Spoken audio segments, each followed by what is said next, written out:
গানে গানে যদি আমার মনের কথা তোমার মনের কাছে পৌঁছে যায়। Hello everyone and welcome back to my daily blog. আমি আবার চলে এসেছি ছোট্ট একটা ভিডিও নিয়ে। বিকেল হলেই না মনটা কেমন চাউমিন, মোমো, এগরোল করতে থাকে। আচ্ছা, আমার মতন কে কে আছো বলো তো? কমেন্টে জানাতে ভুলো না কিন্তু। তাই ভাবলাম আজকে বাড়িতেই কিছু বানানো যাক।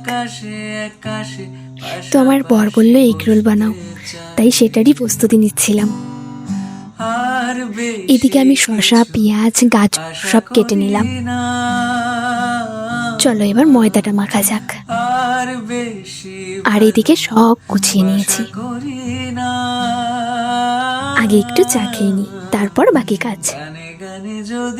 চলো এবার ময়দাটা মেখে নিই। এদিকে রুটি বেলছিলাম ঠিকই, কিন্তু আমি না ঠিকঠাক গোল রুটি বানাতে পারি না। এদিকে রুটিগুলো অল্প অল্প সেঁকে নিচ্ছিলাম, কারণ আবার তেল ভাজতে হবে।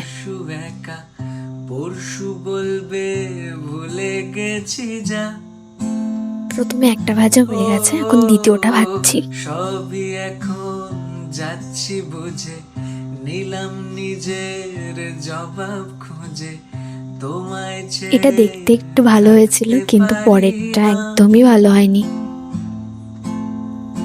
এবার হলো মেন কাজ, ডেকোরেশন করা।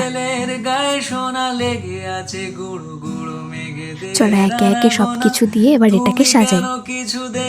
রুটিটাকে সস দিয়ে মাখিয়ে নিলাম, তারপর একটু পেঁয়াজ, একটু গাজর, একটু শসা, একটু লঙ্কা দিয়ে নিলাম। চলো এবার এটাকে মোড়ানো যাক। ফাইনালি আমাদের এগরোল রেডি। দেখেই জিভে জল চলে আসছে। চলো এবার খাওয়া যাক। দারুণ।